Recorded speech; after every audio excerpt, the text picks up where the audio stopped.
and welcome to this Sunday evening edition of the Sounding Off podcast with my usual suspect. I would say suspects, but we're missing the handsome weatherman tonight. Handsome weatherman could not be with us tonight. Maybe he will be with us next time, but I've got Kevin. You And got that's me. all. Hey, that's all we need, man, right? What's going on? Oh, not much. Everyone will have to forgive my purple face and purple background. I am not in my normal office, if you guys have noticed. Kevin, I was So, going to say you're looking mighty cute tonight. yeah, well, I'm looking mighty fine. I feel pretty. I feel pretty. There you go. There you go. Why? Uh, Much better. I hate my face being in other people's faces, just right up close. So yeah, this one's a little bit better. All right, folks. First of all, I want to give a big thanks to James for his super sticker. And James has been nice enough to say, Eddie, here's another Russian McDonald's fish sandwich on me. Thank you so much, James. I really, really appreciate it. I'm actually trying to slim down, James, so I may postpone that for a little while. So yeah, I'm kind of getting a little round where I don't need to be so round anymore. But I do appreciate it. Thank you so much. yeah, pretty soon you'll start looking like me. Oh man. Hey, that would be a compliment, man. You're a handsome guy. Kind of cute Oh, tonight. I'm fat. Yeah, I know. I feel pretty. Welcome everyone. We've got 20? Now it says 16. Yeah, we got a few on the live. So I have been out of the loop for about a couple of weeks. The wife and I, Mrs. Moscow photographer, and I took a vacation down to Turkey. And during that time, we had this, I don't know, what is it called? Invasion. Depends on which side of the border you're sitting on. It's, the propaganda. Yeah. Go ahead. No, I'm just giving you some more terms, depending on who you are and depending on which side of this border you're on and on whose side you are. Yeah, it's either an incursion or an invasion. I like to personally call it a PR stunt. So that's my take on it from one side. I think it's a very dangerous PR stunt. I think it will have some very negative consequences for the invaders. But yeah, we'll see. Yeah, I mean, there's a lot of possibilities on it. I've done a few streams on this already in the last 24 hours, let alone the last week. And I mean, we could say that it was a brilliant move to intimidate Russians and, make Putin look bad. We could say that it is, a move to take territory to try to, improve their negotiating points. We could say it was an attempt to take the nuclear power plant to exchange it for the Zaporozhye nuclear power plant. Lots of things behind this, a lot of propaganda coming out of the West. Few channels actually, admitting that it was probably not a bright idea. I don't think it was really something that the United States was backing. I think this was a Zelensky-only deal. And I say that because he's really kind of embarrassed everybody. They've been going on, in our neighboring country about, we want to negotiate in the fall. We want a peace agreement. We want to end this quickly. And, the whole, it's Sweden, Switzerland peace summit that they had, and all these countries flying back and forth trying to come up with a peace deal. And, and then they go in and kill any idea of, having a peace deal. That's exactly how I am framing this as well, that this was a little Z-Man operation, and maybe a brainstorm. I'm sure they had help from their European partners. But as far as Washington is concerned, I think Washington is so chaotic and obsessed, and that's not even the right word. I mean, they are just in complete meltdown with trying to get Kamala or Kamala or come along or whatever you want to call her today. Oh, it's a new term for her. What's that? Communist. Communist. Yes. Oh, communist. Yes. Something like that. Yeah. That was a good one.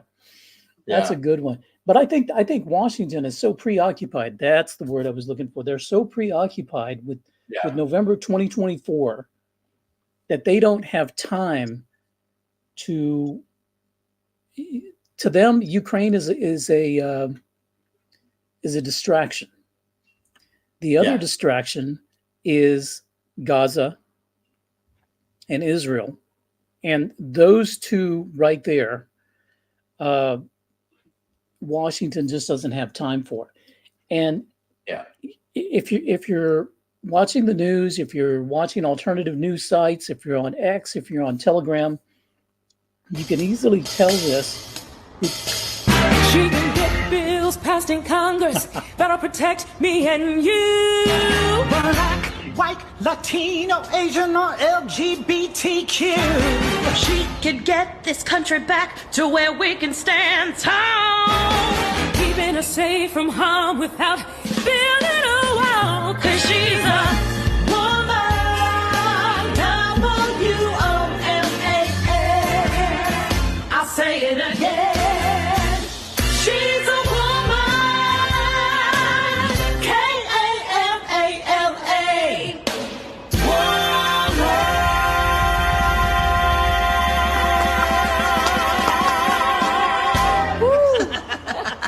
You better. I had not seen that until now. Didn't mean to interrupt you, but that's our public service announcement for the day. No, that was great. That was great. But basically the point I was saying was that if you're paying attention to all these news sites and alternative news sites, just look at who has come to the podium to talk about Ukraine, to talk about Palestine and Israel. It isn't Joe Biden. It isn't Kamala. It's low-level staffers at the State Department or their lackeys, their spokespersons. It's not anyone in the cabinet. Rarely. You may have, I've seen Secretary Austin make a few points and he'll drop a couple of tweets on X. But you really don't see anybody in the cabinet, rather in the administration, making any comments. And to me, that is a telltale sign that they don't have any time to deal with anything outside of the election. What do you think? I agree with you. I mean, they've been unusually quiet about much of everything. Their big thing is trying to figure out how to get Kamala Harris elected, dropping into the race so quickly. And I wish I had the video of her running the walls. You want to talk about, I don't know. I guess I have to be nice, but don't be nice. A different kind of idiot. I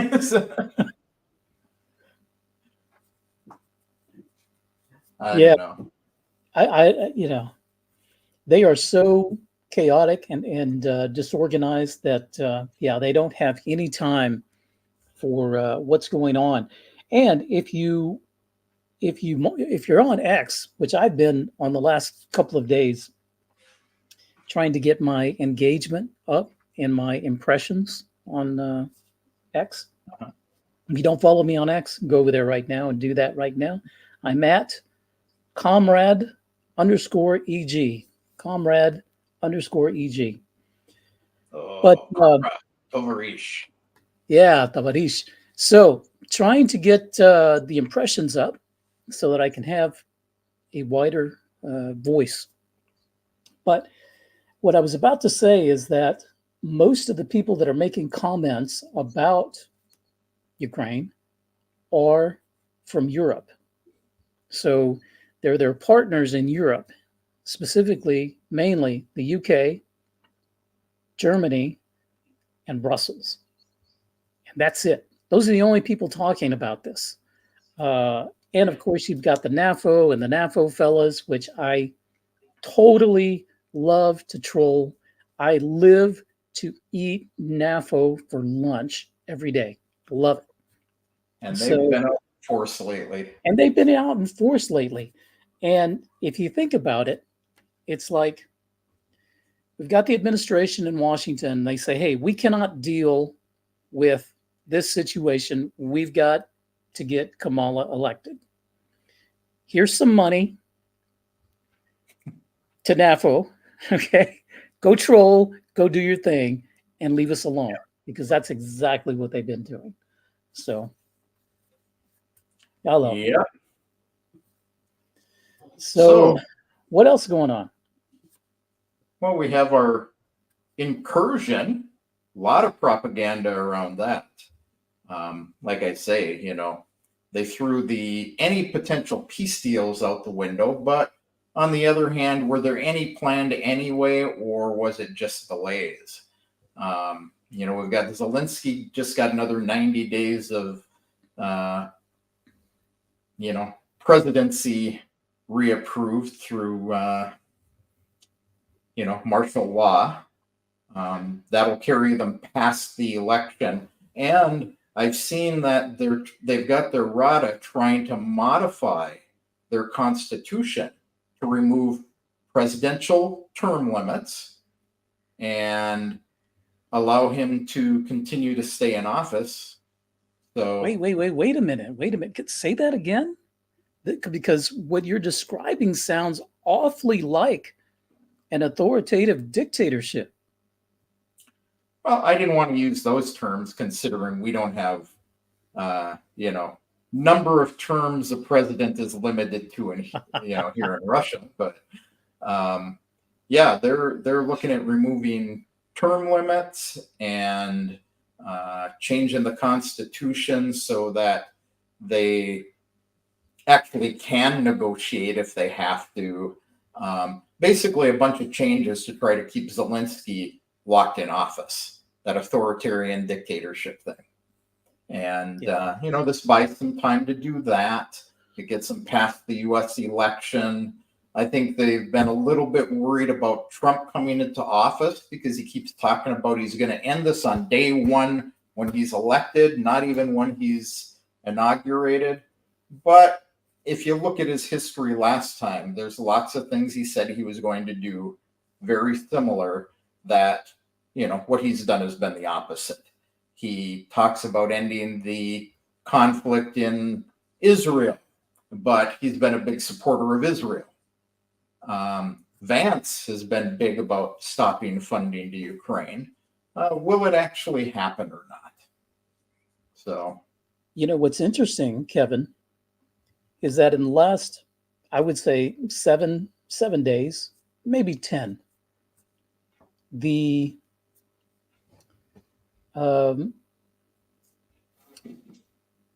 largest force, or the that's not even the word I want to use.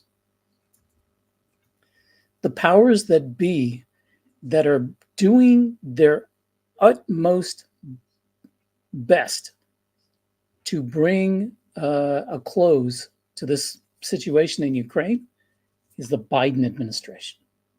Yeah. They are doing it. And case in point, did y'all see, what was it, New York Times coming out trying to throw Zelensky under the bus? Yeah. With Nord Stream. And then you've got Germany putting out warrants for a Volodymyr Z in Ukraine for this Nord Stream deal. It's like the signs are there. Biden administration is just like, they're cutting it off. They're trying to find an exit road. They don't know how, and they're not really paying attention to it because they're preoccupied with an election. And then we had this incursion, whatever you want to call it. And I think, just like you did, that this was Zelensky's idea, and maybe not so much his idea, but his Western partners in the UK. But what do I know? Yeah, I mean, reality is I never bought into the Ukrainian sailing yacht being the vessel that went out with, large equipment and diving gear way over the depth that you could dive from that boat, blowing the Nord Stream up. And now they're bringing it back to that again. It's got all the earmarks of looking for a scapegoat.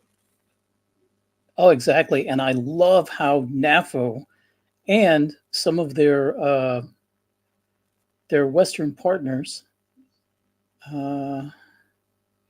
are totally just up in arms about what's going on with this debacle with Nord Stream. So Yeah. if any of you follow this Sarah Ashton Cirillo, now Sarah is actually a guy, dresses up in drag, who is an American. Who's over in 404. He enlisted, volunteered in their armed forces, Ukraine, as a spokesperson. And I don't know if he still has that job or not, but he or she or whatever it is still on the job. But there's a lot of cope on X today. And so Sarah is saying Nord Stream and Ukraine, the facts don't add up. So they're even trying to defend against what the Biden administration is putting out about Nord Stream. And it's I love to see this infighting that's going on. It's not going to last, folks. And if I've got any NAFO watching today, I'm sorry, guys. The game's over. It's not going to last much longer. I'm sorry. Yeah. I mean, most of the Western press, and I'm saying most of it because, like I say, there's a couple who have gone Ukraine made great incursion into Russia, but Russia's making, large moves into Ukraine as well. That's the part that a lot of people aren't hearing in the West. They hear about how well Ukraine is doing up in northern Russia in the forest. And I've seen a lot of people, particularly Russians, saying why we didn't have that area of the border defended. It's a large border for the number of guys that the Ministry of Defense has to stretch across that border without calling up a bunch of other people. So it's a forest. The only strategic value in that entire area is the nuclear power plant. The largest city you have is Kursk, which, it's kind of like the Crimean Bridge that's big on Russians' minds because of World War II. But, there's no real strategic value to take that forest. Now, they've got two spots where they're kind of coming together to make a cauldron around a bunch of villages that Russia has asked the people to leave. 180,000 residents, 120 have left already. But they've been rounding up the citizens that they can. And the view that I'm hearing is that they're worried about them being used as hostages. We'll trade them for whoever. Speculation on my part again, I don't know for sure. But you hear about this, and these are really the only two areas that they're really making movement on. Everything else has been blocked and settled down. But you don't hear about the movement in the Sumy region, the New York region, where Russia is pushing through because Ukraine moved those troops up to Kursk. So it's the same reason Russia didn't have it covered.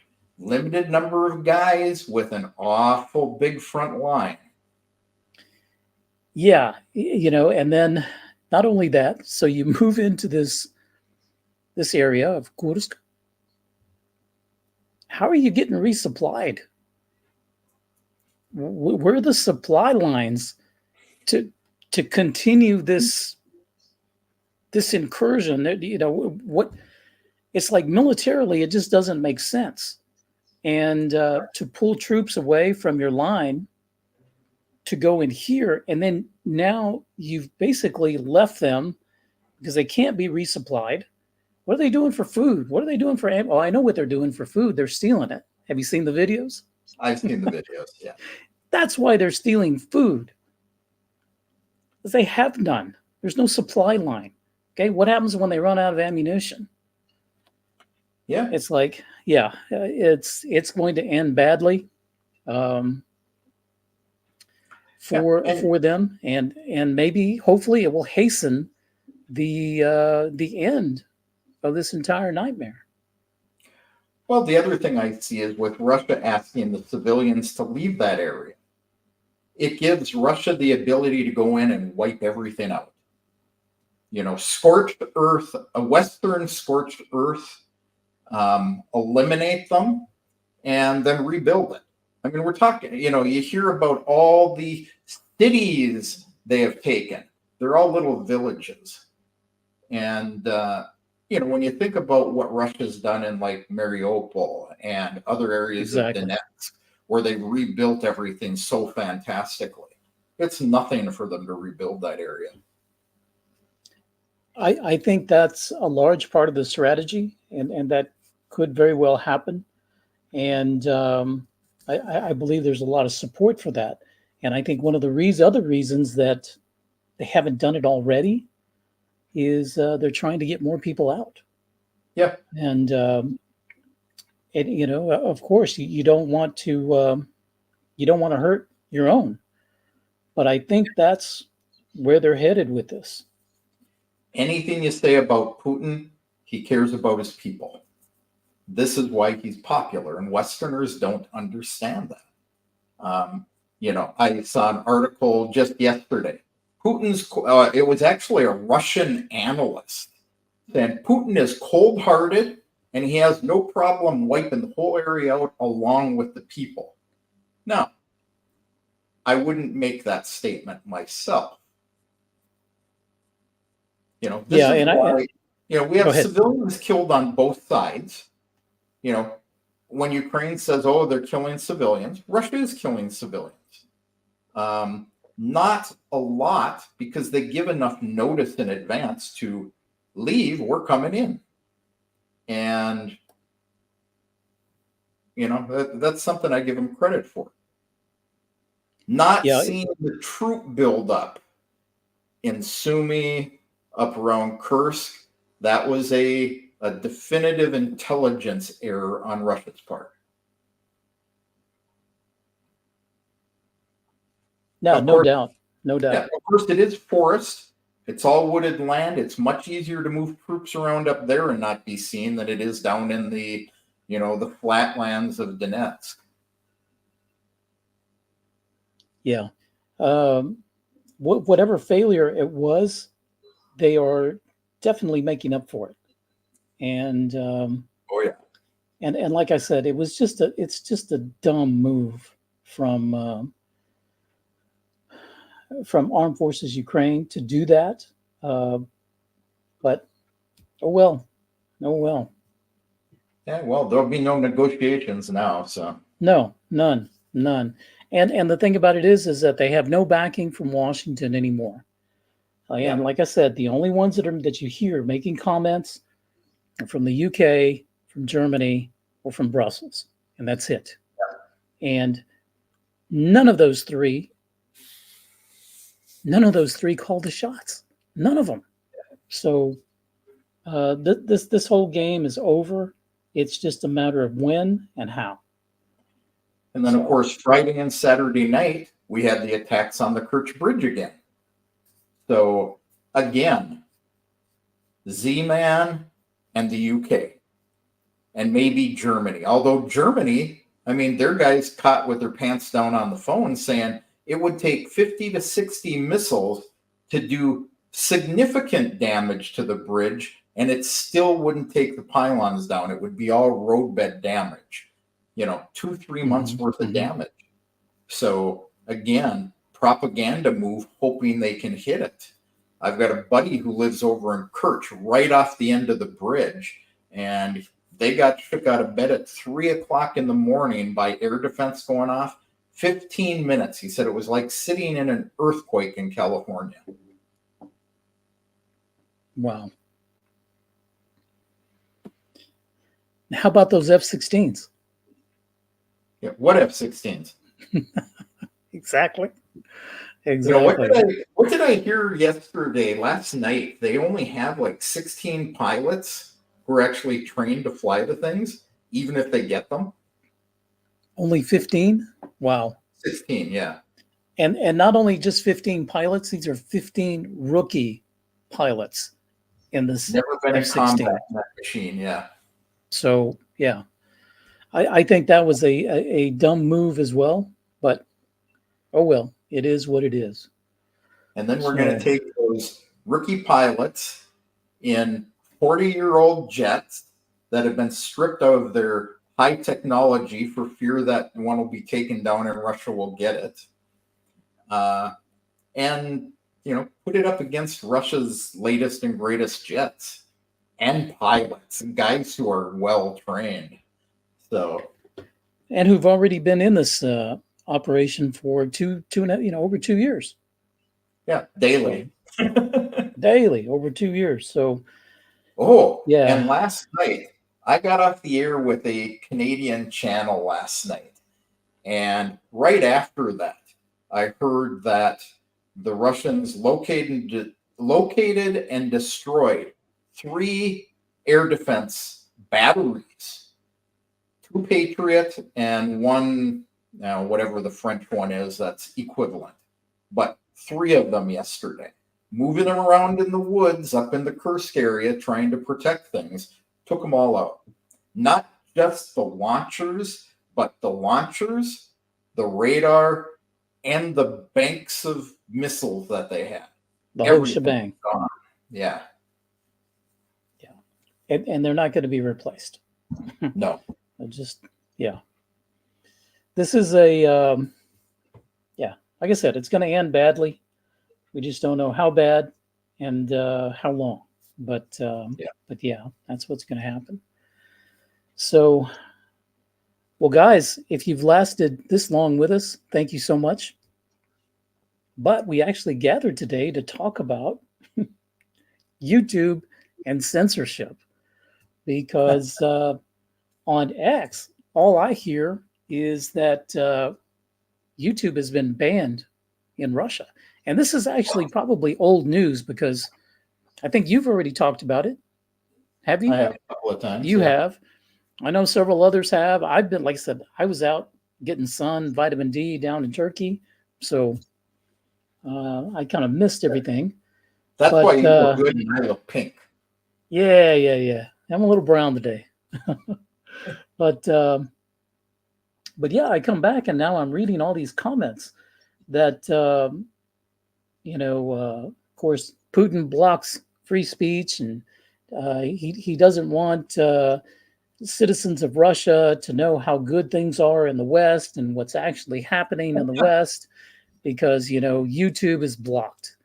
And so I invited all of my NAFO buddies to watch this live tonight, coming to them from Moscow, and not only Moscow, from Crimea, which, correct me if I'm wrong, but Crimea is Russia. So there you go, on YouTube. Yep, on YouTube. Imagine that. And we have a number of people in Russia watching us. Exactly. So go figure. But yeah, I wanted to talk about that and kind of set it straight, at least to get it straight in my mind, because I'm the one who's trying to figure this out. So YouTube is not banned in Russia. It still works.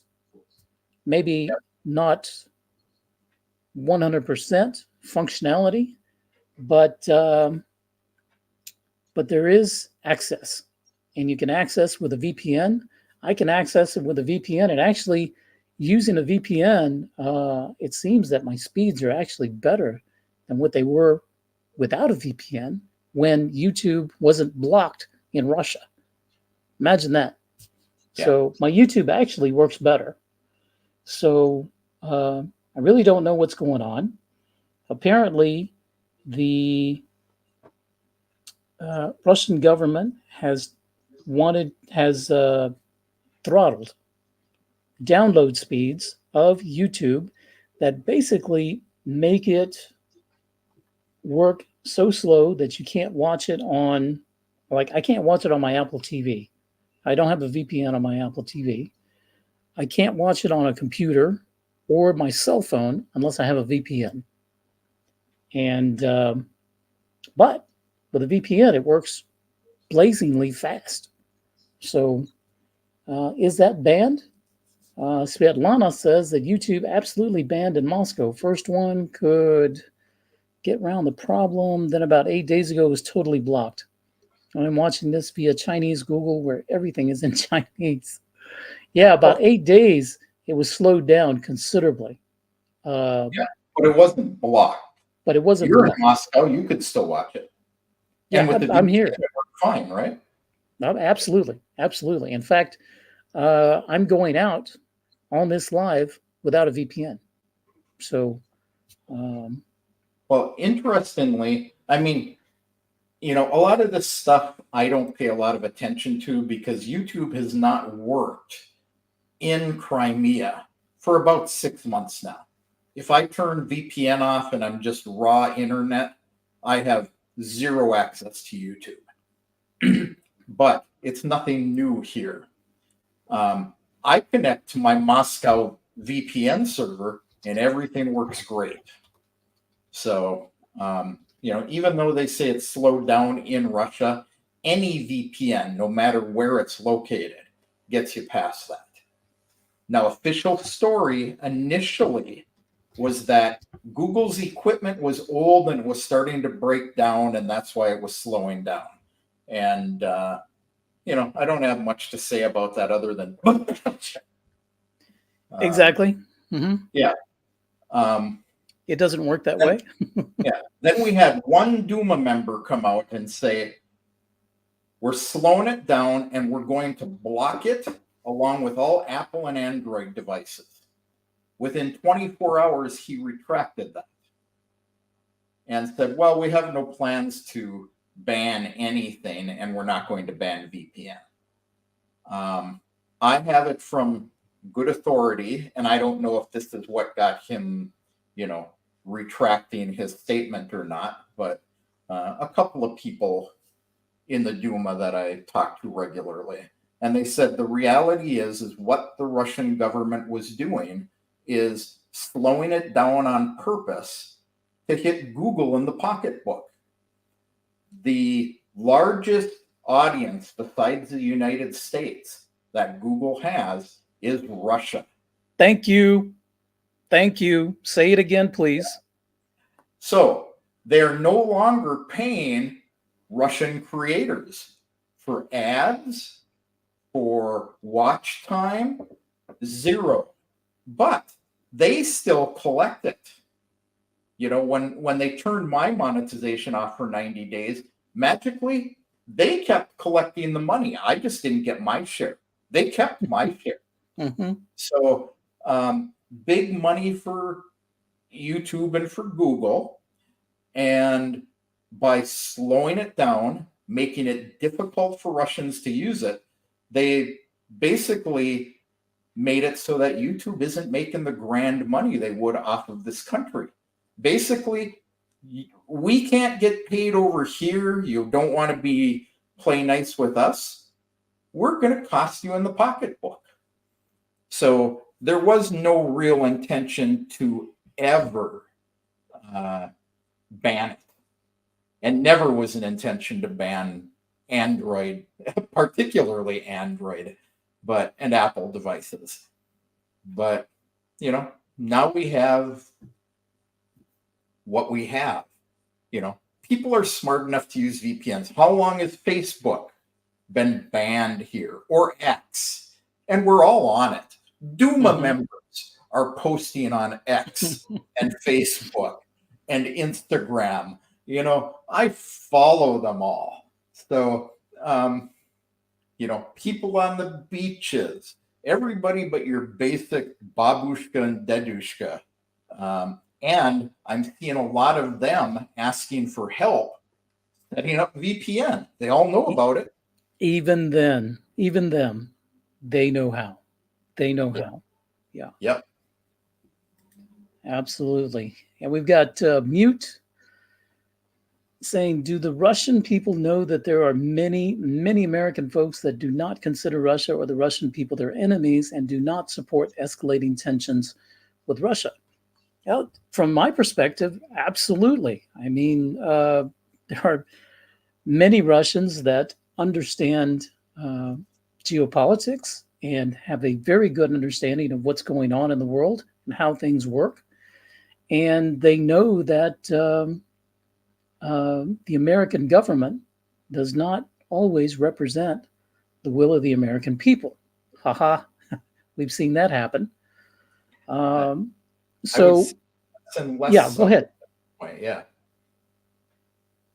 So yeah, I would say that they absolutely do know. And that's one of the reasons that I exist on YouTube, is to help bridge this chasm and kind of bridge this understanding between cultures and between languages. And it's not always easy. You get a lot of hate for it. Sometimes your intentions are misunderstood on both sides, I will say. Yes. But no, this is what we're trying to do, or at least I am trying to do, and I'm sure Kevin is as well. Yep. I am an equal opportunity basher, just so everybody sees that we aren't sitting over here saying Russia is perfect. And, we're willing to point out Russia's faults as well as the United States and Western Europe's faults. Fortunately, or unfortunately, depending on where you live, we have much more fault to apply to the West than we do to Russia. Things aren't perfect here. I see Westerners all the time complaining about piddly little things in Russia. Oh, my landlord won't register me. So, and then I see, 20 guys being deported for having illegal registration. Well, yeah, break the law and you'll get deported. It's real easy, especially these days. If you're from an enemy country, you'll get deported. Know the laws when you come here. It's not an issue. This guy who got arrested in Moscow last week, the West. Tell me about that. Oh, yeah, the West is going on about another American illegally detained for nothing. And, he didn't do anything. It's proof that Russia just arrests Westerners for no reason at all. And I don't remember his name. I don't have it in front of me. Tater. I don't remember his first name. Last name is Tater. But Tater salad? tater salad. Tater salad. He came to Russia and for whatever reason didn't have his migration card with him. Tried to register in a hotel. The hotel said, we can't register you without a migration card. It's the law. And he started yelling and screaming and swearing at the staff in the hotel. So they called the police. The police came out, told them to calm down. There's videos on this. And he yelled and screamed at them. So they arrested him for, they call it hooliganism here, but what in the United States we would arrest you for disorderly conduct. Disorderly conduct. Well, in the process, he pushed a female police officer and now he's being stupid. yeah, and punched her in the forearm. Now, did he punch her or it was one of those things where he pushed and accidentally hit her? Doesn't matter. In the United States, what do we got, Eddie? Assault on peace officer. Assault on a peace officer. So he was taken to court. He was given 15 days imprisonment for the hooliganism charge. But the prosecutor asked to have him held while they investigate the brutality charge. And so now he's in custody until October, and the police have until October to gather their proof and show that he, hit a police officer. And we know that they have cameras, just like they have cameras in the U.S., body cams. So the guy's going to go to prison. He's facing 12 years. But play stupid games, win stupid prizes. Yeah, entitlement. I have the right to be registered. No, you don't. You broke the law. Where's your migration card? So how did he enter the country? Do we know? I don't know. Yeah. I don't know. If he flew in, he had to have lost his migration card or something. But I was having a disagreement with a guy on Telegram just this weekend. He said, I flew into Belarus. Belarus gave me a migration card. I crossed into Russia from Belarus, and the Russian authorities wouldn't give me a migration card. Well, yeah, you're correct, because you have a Belarusian migration card and it's valid in Russia. They don't have to. But he argued with the Russian border police that they had to give him that card. So they told him, well, you got to go talk to the Belarusians. They should have given you one. He went to the Belarusians and asked them for a migration card to get into Russia. And they said, we can't give you one to get into Russia. You have a Belarus one. So the guy didn't know the laws, pushing his luck, and he got hassled. Those of you who don't know what a migration card is from, I'll give you how it works from perspective of an American. But when you show up to Russia and you go to passport control at the airport and you present your passport, they're going to check your passport, they're going to check your visa. If everything's approved, you're going to sign a little slip of paper, and it's got your name, your information, and the dates that your visa is valid for in Russia. Yeah, and all that information you're going to sign it. There's two sides. You sign both. They cut it in half. One is given to you, and it goes in your passport. The other stays with immigration and goes into their system. When you register in Russia and you register your domicile, wherever you're going to live, you're going to need this migration card. You're going to have to make a copy of it, and they're going to need it to register you. When you exit Russia and you go to passport control, you give them your passport and this migration card. It has to be turned back in. Once you're ready to leave Russia, they collect the card from you, they stamp your passport, and you're out the door. That's how it works. Yep. This piece of paper is your life. Don't lose it, because without it, you can't be registered. And 2, you can't leave the country. And You can't check into a hotel. You can't check into a hotel. Yeah, no bank account. You can't absolutely. apply Yeah. you can't apply for temporary residency. You can't go to immigration and get anything done. Yeah, you're absolutely, you can't get married. This This is your lifeline, this little piece of paper. And always keep, I keep mine in my passport. It's always with my passport. It's always together. Every time I look at my passport, I make sure that this card is still there. And even though you're supposed to have it physically, I've taken a picture of it. It's on my phone just to prove that I did get it.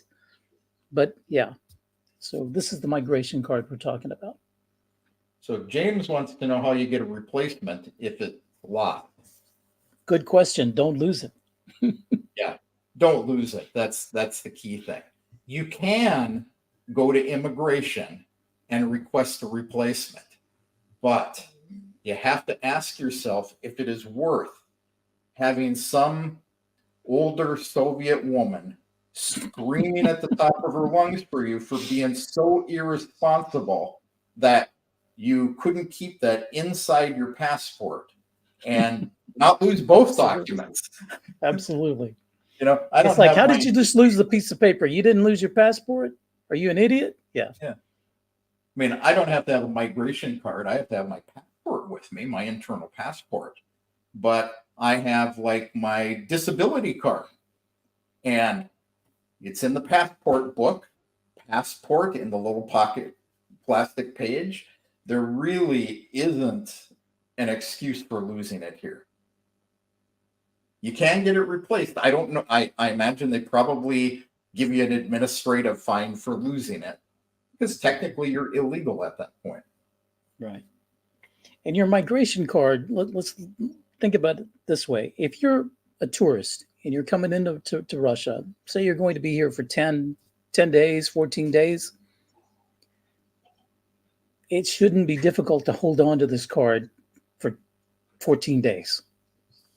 If you're here on a visa like I am, long term, so I'm here up to 6 months and then I have to leave the country and come back, it's a little bit more difficult because now you're holding on to this thing for 6 months. Yeah. But either way, you got to be responsible and don't lose this card. It's And like you, I made photocopies of it and pictures on my phone, so I always have. Svetlana is saying, and she would know better than both of us, that you have to go to, immigration within 3 days to get a new one. So, yeah, makes sense. And then they'll probably make you re-register. probably. Yeah. I've actually seen with somebody that was staying with us that, refused to unregister when he moved. And we had to threaten him with taking him to court and deportation to get him to show up at the migration office. And they unregistered him. He signed the thing saying he didn't live at our place anymore. But he got an hour-long lecture about the fact that he didn't have a registration at a new place. And he was subject to deportation. And they told him, you come back in 3 days with somebody who's going to register you, or we're going to deport you. Yeah. So, They mean business. They mean business. they do. But she gave him a scolding like you wouldn't believe. His irresponsibility, you can't just move whenever you feel like it. When you apply for residency here, you have to stay at the address you're at through the whole process. I could deport you now if I wanted to. Yeah, I'd rather not go through that. Yeah, his biggest problem with her is that he kept smiling and laughing. Oof. Yeah. It just ticked her off even more. Yeah, you don't take this serious. And this is another thing Westerners need to know. It's normal for us to smile at strangers, have a good time, laugh. you don't do it here except with your friends, or they think you're not being serious. No, absolutely, absolutely. There is a difference in culture there. Like that. Oh my gosh. So, what have you heard, or have you heard anything about the Russian government and when they may unthrottle Google and YouTube?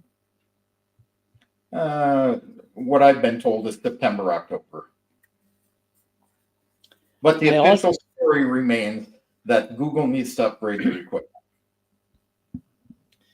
The reason I asked that is because I don't think it would last very long, and the reason is as you said, YouTube is the most popular streaming provider, not streaming provider, but I guess, what could we call it? Online platform in Russia. You've got RuTube, there's Zen, and what else is out there? VK. Okay. And what's the other one? Noom? I haven't heard of that. Yeah, I didn't until yesterday, quite honestly. And I've checked into a couple of these platforms, and that is Zen and RuTube. And none of them are anywhere near as robust and as mature of a platform as YouTube. They are just not ready to compete with YouTube at all. And creators can't earn money on them.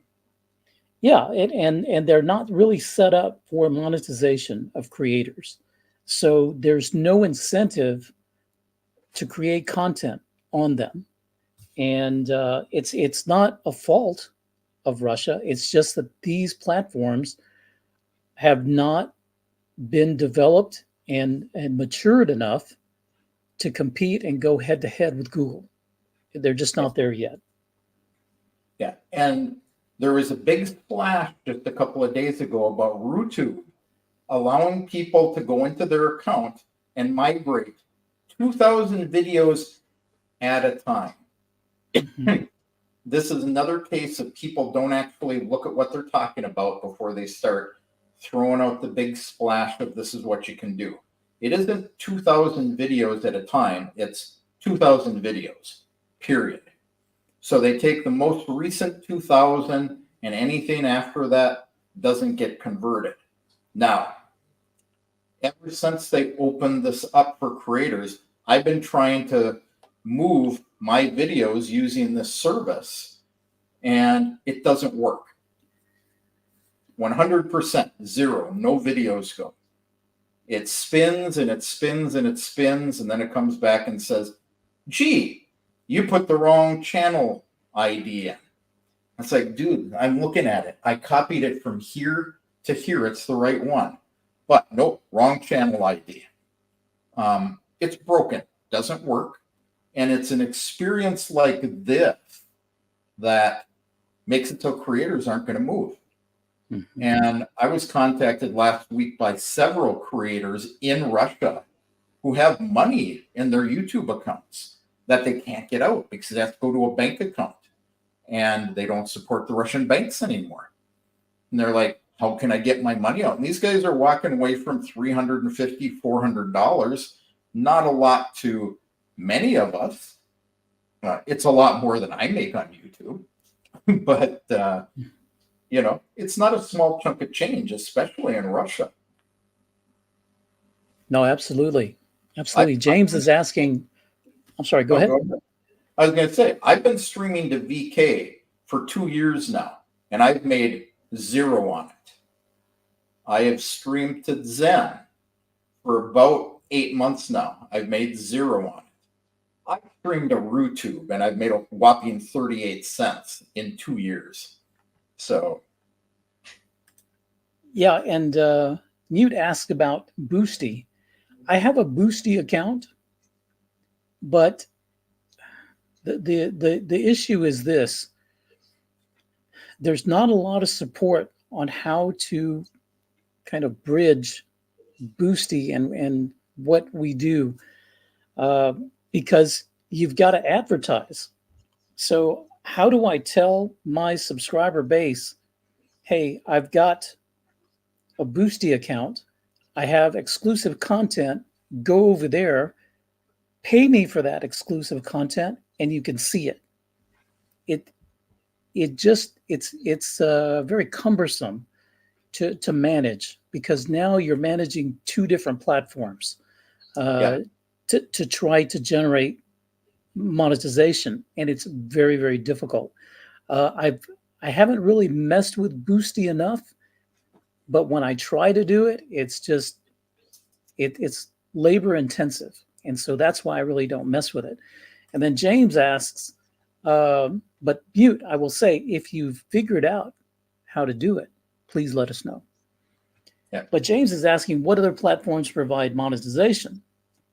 The biggest and probably most robust platform that can compete with Google and YouTube is X. But X is an entirely different animal from YouTube. Yeah. X works completely different. It has a different monetization scheme, and ad revenue is completely different. So in order to get monetized on X, go ahead. You have to pay for a premium account to be able to stream to it. So first of all, you're making an investment. You are. So I have premium. I'm a premium X user because I'm experimenting at this point. But you have to be a premium user, so you have to put something in before you get something out. Yeah. Now, in order to be monetized on X, you need a minimum of 500 subscribers or 500 followers, and I believe it's 5 million impressions within the previous 90 days. Yeah. Now, 5 million impressions, what's an impression? Let me just explain this really fast. Anytime somebody sees a post of yours, interacts with the post, or just goes right by it but sees it, that's an impression. Mm-hmm. So it's not difficult to generate impressions. It's difficult to generate 5 million of them if you're a small channel. So I have 1,500 some odd followers on X. If you don't follow me on X, if you don't follow Kevin on X, go over there right now and do so. But in order for me to get to that 5 million within the 90 days, I need 55,000 impressions per day. 55,000. Okay. So if you're a big account, if you're a Tucker Carlson or you're a cat turd or you're a whatever, you just make a stupid post like, oh, good morning, I'm having a great day, and you get 175,000 impressions. You take a small guy like me, I say hello, good morning from Moscow, and 4 people see it. So it's just a totally different animal. And right now, I am trying to be more active on X. I'm very aggressive. I'm very rude. If you go watch and see some of my X posts, you may like, oh my God, I didn't know Eddie was this rude. Oh yeah, I'm trying to be, because I'm trying to generate some impressions, and you have to be aggressive. Otherwise, no one's going to be antagonized enough to interact with you. This is the reality of X. Like I said, X is just a totally different platform from YouTube. But I do have a lot of fun over there. I do like to mess with trolls. I was in law enforcement, so I mean, people talk bad about cops all the time. You think I'm not used to trolls? Come on, dude, try harder, So I love it. I'll go back and forth with them. But and you do have to be a bit thick-skinned over on X because it can get really, really bad. Much worse than YouTube, if you ask me. But Yeah. I And have fun. bring those trolls to your YouTube channel too. I'm trying. Yeah. Hey, a view's a view, right? A view is a view. A click is a click, man. That's exactly right. So since we're So- talking about monetization, let's look at a couple of the other platforms. RooTube, or not RooTube, Rumble. They'll monetize you right away, but Yes. they pay you next to nothing. VK, you have to have 5,000 followers to qualify for monetization. And then is what they do is all the ad revenue generated by all the content creators that are monetized. They take that, put it in a pool, and then they take your number of views compared to everybody else, and you get that percentage of the pot. So again, unless you're somebody really big, like a Tucker Carlson, you aren't making squat. You're relying on donations. Boosty, you can't live stream. You can send a video to it by RTMP. You can't, it's difficult to tell people this is going live then. It's difficult for people to go and watch it. I like it because I get paid in rubles. But I've got a Boosty account. I basically use it for a donation box because I like it better than Discord. Zen, same problem. You have to have 30 watch hours a month get put into that big pot to get your percentage. And if you're not streaming in the Russian language, your ability to get those 30 hours is pretty limited. I get good views on Zen, but I don't get the 30 hours a month to get my, 1/1,000,000% of the pot. Yeah. I have a Rumble account as well, and I had started to upload videos to it, which is a bit of a pain because you need to use a VPN to get into Rumble from Russia. And yes, you can be monetized right off the bat. But I have videos that had done extremely well on YouTube, and I've gone on to my Rumble account that's been there for 3 months, and I have 36 views. Part of that is my problem because I need to push it. I need to let people know that, hey, I've got a Rumble account. Go here, go see this. But YouTube is already a full-time endeavor. It's hard now to split that time up again, among several different platforms. So I've kind of had to make a judgment call. Now I'll still upload content to Rumble to have it as a safeguard in case anything ever happens to YouTube. And of course, I have all of my videos, every video that's ever been uploaded on YouTube, I have a copy of. Obviously, it's mine, and I can upload it again. But it's a real pain. So for now, I'm just concentrating on YouTube and X because I think those are the two biggest players. I also like the fact that I can stream directly to YouTube, or rather to X, as we are, because we're going out on X as well. Well, I'm going out to Rumble right now as well. So I live stream every stream I do to Rumble as well. When I was demonetized for that 90 days, I actually told people, help me out. Go over there and watch it. People will not leave YouTube. Few people will. Just because they are loyal followers, they'll go over, they'll watch it there. But the minute you say, oh, yeah, I've been monetized on YouTube again, they're back to YouTube again. Mm-hmm. Yeah. Yeah, so it's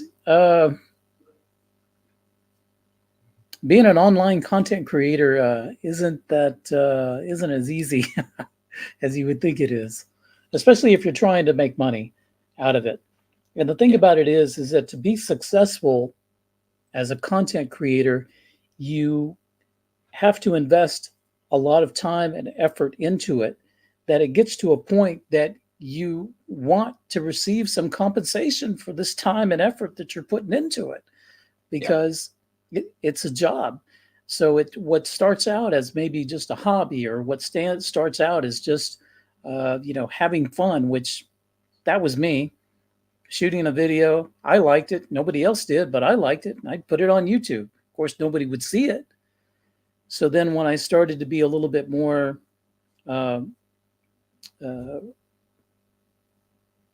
creative, we'll say, and trying to make something good, now I'm putting in a lot of work. And you put in all this work into a video, and 400 people see it. And you're like, dang, should I keep doing this? It's difficult. Yeah. I mean, I started out the same way as you, doing it just because it was a hobby. I like doing it. As I've tried to make money, I find it takes more and more and more time, more creativity. I find myself actually doing videos about a lot of things I don't really enjoy doing videos about. I like doing things like what we're talking about now. And I like doing things about, life around the peninsula. And I made the decision not too long ago that that's what I'm going to do. I don't care if people like it or not. I would thoroughly enjoy being able to pay my internet bill out of it, but I don't make that much in a month. So, yeah, and that's another thing that I don't like asking for money, asking for a donation. I don't know, man. It's just not me. I'd rather earn it, But if you're so inclined to do so, to Kevin, to myself, whatever, definitely appreciate whatever spare pennies or change you have. Absolutely, because I'm not saying that we need it or that we're hurting. I'm not. But this takes effort. This takes time, and I just uploaded a video that I had done previously, but it's been translated into Russian for Russian speakers to enjoy. And I keep getting some comments from people, and it's like, "Hey Ed, when are you going to put out an English language video?" And or why have you forgotten about us? And it's like, well, I'm not that I've forgotten about you, but I do have another segment of viewers that want information as well. They want content. So trying to do that, trying to do new videos. So it just takes time. But I got some new stuff coming out. and that's been on my schedule too. In fact, I could never get my InfoWars Press channel off the ground. Couldn't convince people to go watch there. They prefer watching it on American and Crimea. So that's fine.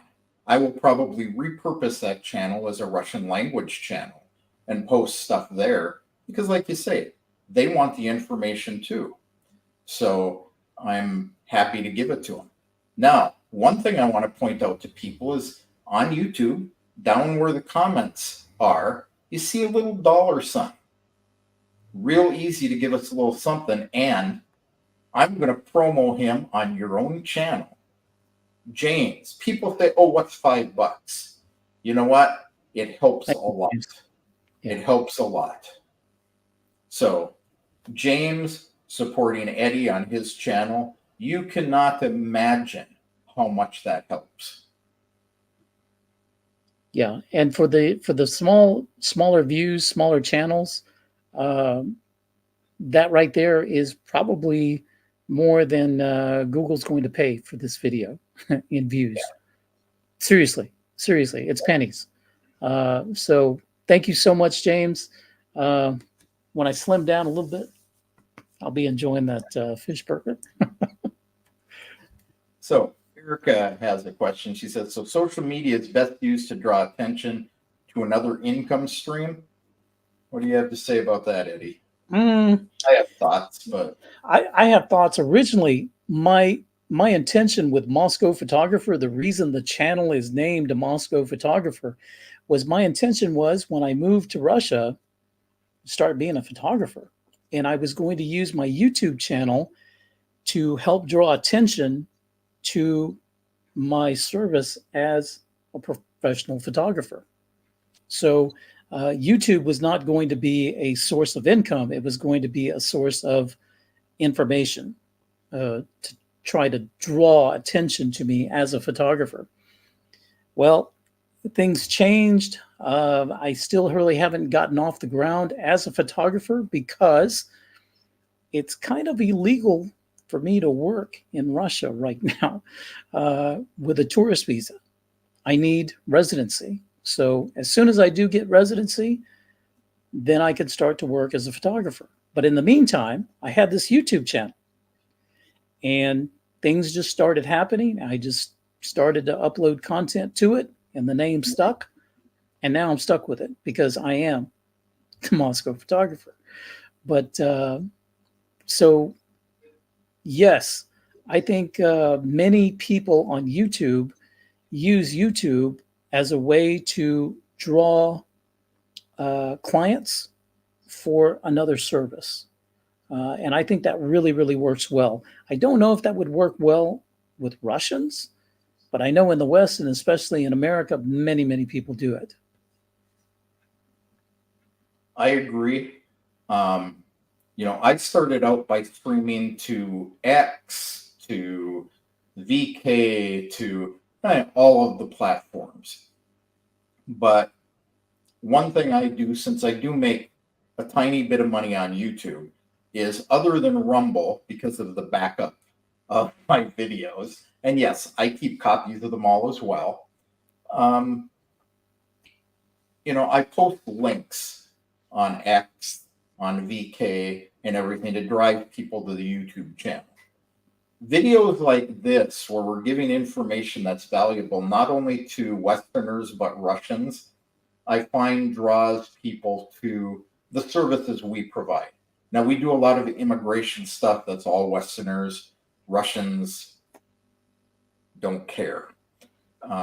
Money transfers, I get a lot of business off of our YouTube channel.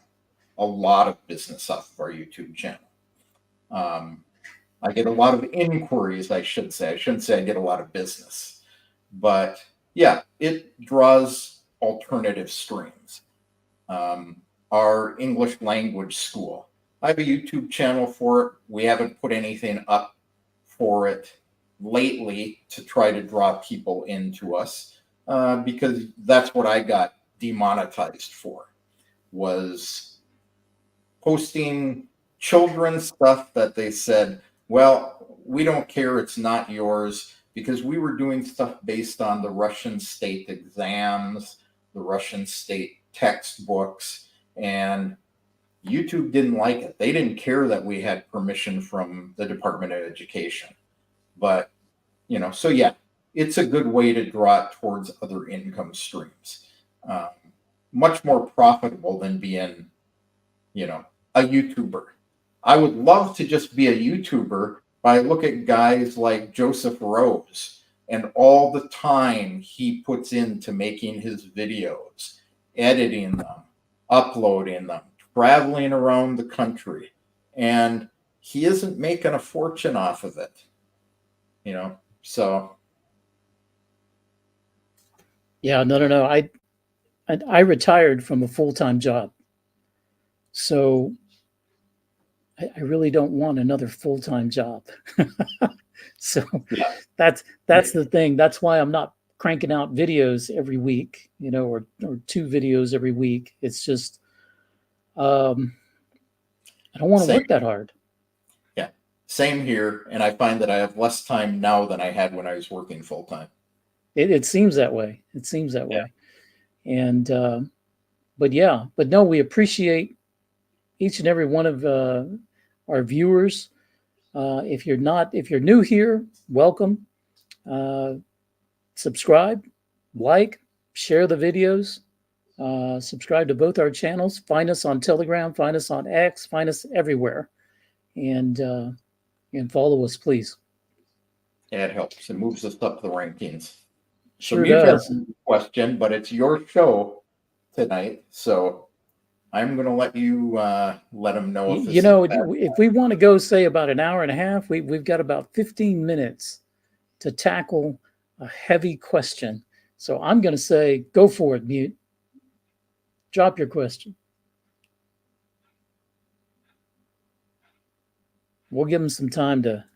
I can hear him typing away out there. It sure is. You know, I get guff from people who have a lot more knowledge about how to run a show and earn money on shows, because it doesn't matter what my subject is. I'll take a question on anything. So sometimes I'm over here and sometimes over there, and I like interacting with people.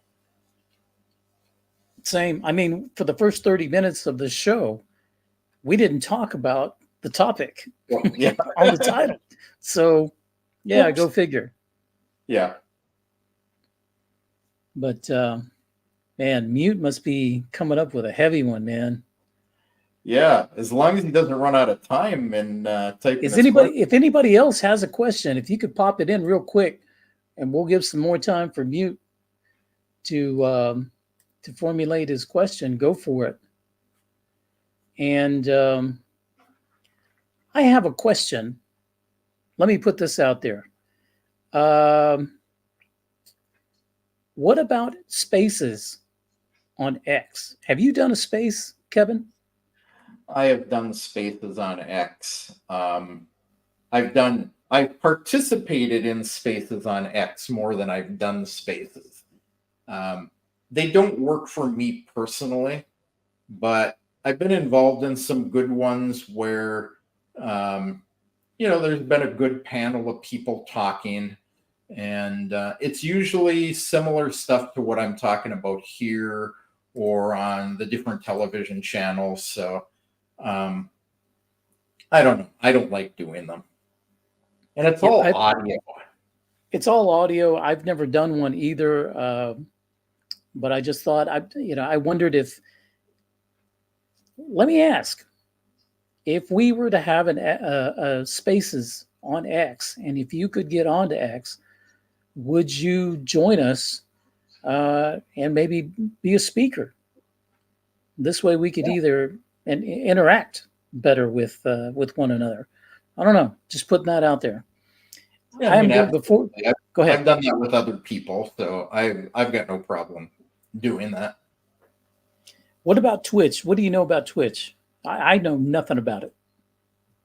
Twitch is a gamers platform, and I streamed to Twitch for quite a while, and my views, because I wasn't a gamer, even though they finally added a category for news and politics, my views on Twitch were 0.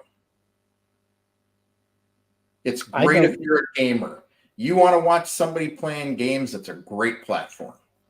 I know a lot of people who stream to it, and all of them tell me the same thing. The only reason they stream to it is just for exposure, and because it costs them nothing to add an extra destination into the studio. Yeah, I've gone over to Twitch to look at it, and I just saw a bunch of games and gamers, and I was like, nah, I don't even want to deal with it. So, yeah. I was looking at Odyssey, but Odyssey, I don't know. I haven't quite figured out their monetization deal either. Okay, so Mute's heavy question was, what do Russian Christians think on the prophetic Gog-Magog scenario, considering it's Russia in prophecy that goes against Israel in the final war? Of course, it's paraphrased heavily. The first thing I'm going to say is I'm not a Russian Christian. So let's just clarify that. The second thing is, I've never heard of this prophecy. So, how about you, Kev? Well, I was going to say, with a surname like yours, I would probably guess I know what you were raised in. Probably the same Catholicism. thing I was Yeah. as an Italian. Yeah. But are we supposed to know this? Well, Gog and Magog, um, there's a lot of reading into this. I hate to admit this. I actually was a Protestant pastor in 3 different churches. I'm ordained in 2 Protestant churches in the Eastern Orthodox Church. Gog and Magog are a pair of names that appear in the Bible and the Quran, and they're ascribed to individuals, tribes, or lands. So in Ezekiel, Gog is an individual and Magog is his land. By the time you get to Revelations in the New Testament, Jewish traditions have since changed Gog from Magog into Gog and Magog. Now, Russia. Reality is I hear this from a lot of Orthodox Russians lately. There really is nothing that directly ties Russia to being the country that is going to save the world from Israel. There's a lot of things that people, like they do with anything in the Bible, they take it out of context, they apply meaning to things that really isn't there. And,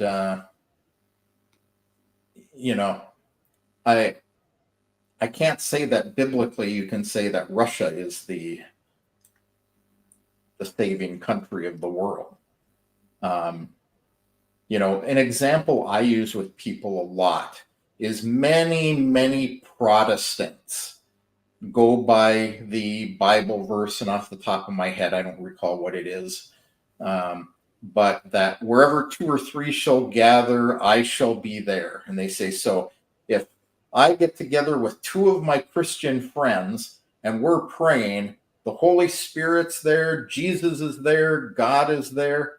Well, it's true. They are, because he lives within us. The Holy Spirit is within us. However, the meaning of this verse is actually according to Jewish tradition. And it's of the situation where you have 2 or 3 people gather together to discuss an issue. And as long as you then bring it to the elders, you have 2 or 3 elders, and you discuss it with them. They make a decision. It's as if Jesus himself has made the decision on that. So it's a different meaning than is commonly attributed to it. And I see the same thing in this. I do not see any proof that Russia in prophecy even exists.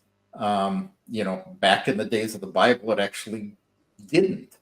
So, became a Christian nation, I'm not even gonna quote a date on this. Don't know. Yeah. Not something Great question, I plan though. to get into. Good question, but I see no evidence of this whatsoever. And I don't believe, I don't know. I'm setting myself up for Svetlana to chastise me on this. I don't see any evidence that Orthodox Russian Christians in general believe this. I see a lot of Western Orthodox Christians in Russia who believe this. Yeah, and Go ahead. Sean here says, After this upcoming U.S. election, I have a very good feeling many traditional conservative U.S. Christians are going to be looking for a new home. Actually, they're looking for a new home right now. Russia has been a beacon of light, and people need to know. And I've got a question that I would love. First of all, Sean, I imagine you're in the States. If you could give me a yes or a no. And second of all, my question to you would be, why does Russia seem like a beacon of light to you? That's what I would kind of like to maybe To me, interact or to Sean. Yeah. New Jersey. Okay. So Sean, what makes Russia a beacon of light to you and people like you? I assume you're a conservative Christian, and if not, you probably wouldn't be watching this live. But if you could share with us just briefly, what are your thoughts about it? I'd be interested to know. And this is why I think a Spaces would be really, really cool. What do you think? it would. You know, for How about if we clean take and this safe. subject up in a space? I'm sorry? How about if we take this subject up in a spaces? Hey. I think that would be a great idea. When can we set that up? Yeah, considering we're 3 minutes from that hour and a half mark. When I think that would be a great idea. It's clean, strong community. I'll tell you what. Traditional values, yeah. We've got 29 people watching right now. How many of you are on X? How many of you would go over to X and do a Spaces with us? And I'm not saying tonight, but sometime. If anybody be willing to do that, I think that would be good. Yep. Asked earlier. Okay. Somebody asked for your Twitter account in order to follow. All right, I'll put that up here in just a moment. But Sean is talking about strong traditional values, supporting immigration, but you need to respect their culture, exact opposite of U.S. Yeah, exactly. So on the dog and mom thing, Go ahead. Svetlana says she's never met an Orthodox Russian who believes in this. And she would know better than me. Okay, folks, this is my handle on X. I am comrade_EG on X, comrade_EG. And wear your big boy pants because I get very salty over there. Countryside Acres and you two have been solid, some solid proof. Thank you, Sean. I appreciate that. I don't know if it's so much just Russia. I think we're just good people at heart, and we wound up in Russia by the good grace of God. This is the same way as I was born Texan, you know, American by birth and Texan by the grace of God. So take it from there. I would try X, but I'm retarded. Haha. It says mute.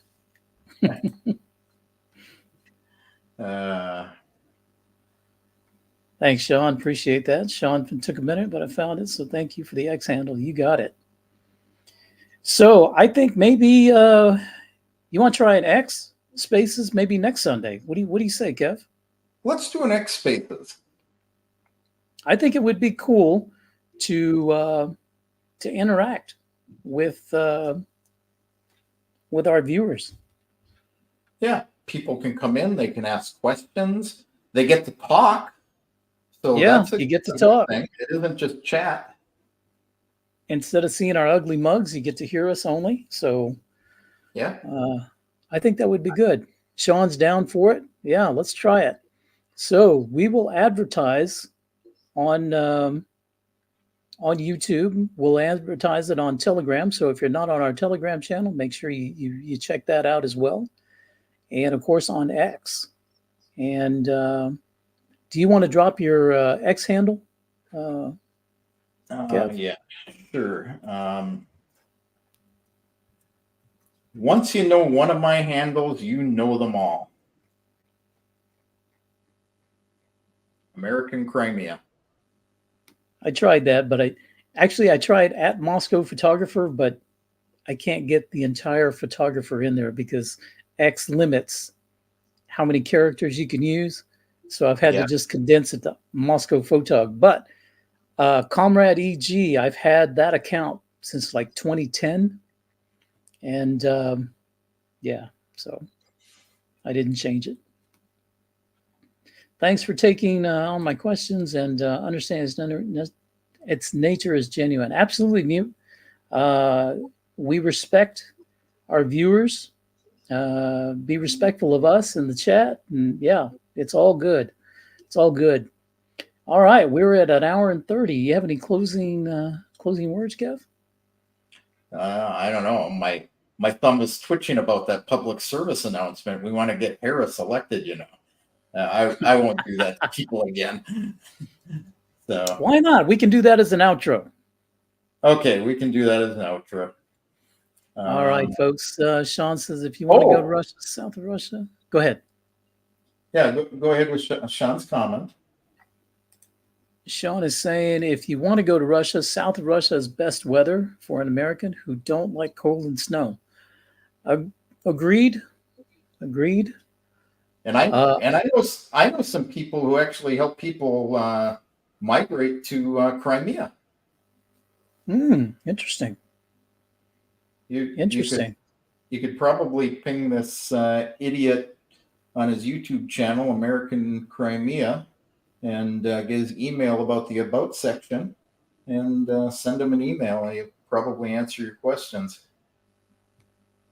Those of you who do go to Moscow, I'm going to make a plug for our friend Tim Kirby here. You want to move to Moscow, and you want to invest in the American Village. Get a house, property, about 185,000 US dollars, which is not a lot in Moscow. It's not a lot for comparable cities in, the United States. You make a commitment to Tim. It says here valid through August 7th. I have extended this to August 31st. You make a commitment to Tim to simply start the paperwork with him. He'll let me know. You have to mention my channel or Eddie's channel, and you'll get 50% off transfer fees of your money. Wow. Cool. So that's my plug. But you have to make a commitment to Tim by August 31st to actually start the paperwork. Then even if you're not moving money for a year, that still applies. Cool. I'm going to address Erica Ray because Eddie's battery died, so I'll address Erica Ray. So, Erica, I will help you get onto Twitter. That is not a or onto Telegram and Twitter. Just ping me in chat after the show under this video, and or send me an email. You know how to get my email, Erica, and I'll make sure we get you on both Telegram and X. It's not difficult. It's not difficult. Thank you. Thank you for staying with us. Erica, we'll get you on Telegram and we'll get you on X. It's not difficult. And let's see, we've got watching Expat on the beach. I think he was in, where was that rascal? I don't know. He was down in southern Russia, and then he was down in southern Russia somewhere. Up in mid Russia. The guy is all over the place. He's all over the place, yeah, for sure. But I've got an expat friend of mine. Galenjik. I'm sorry? Galenjik. Odious Wright says that's where he was. Okay. Got it. I have no idea where that is. Somewhere on the Black Sea, I guess. But I've got an expat buddy of mine from the States who loves the weather in Sochi. It's warm. It's humid, totally like Texas, which is exactly why I hate it. But if you like warm weather, if you like Texas heat, if you generally like the South, especially along the Gulf of Mexico, Florida, you will enjoy Sochi. Is Crimea humid, Kev? Crimea is the same climate as Sochi. A little cheaper to live here than in Sochi. But it's humid. The advantage we have is we get a little more breeze from Turkey than Sochi does. Yeah. They only get it coming in from from the west to the east. We get it in both directions. Got it. Okay, guys, we are going to wrap this live up. Thank you so much for being with us. If you've been here for the entire hour and 36 minutes, thank you so much. We're going to have a Spaces set up for next Sunday. What about 8 p.m.? You want to do that, Kevin? Sure. Sounds good. 8 p.m. over on X. And we'll announce it. People will invite. Yeah. Yeah, and we'll get some people invited. You can feel free to join us. And we'll see everybody there. And if you want to wrap up with that outro, go for it. Oh, if you really want to put our viewers through pain, sure. Yeah, let's go ahead and do it. She can get bills passed in Congress that'll protect me and you. Black, white, Latino, Asian, or LGBTQ. She could get this country back to where we can stand tall, keeping us safe from harm without building a wall. 'Cause she's a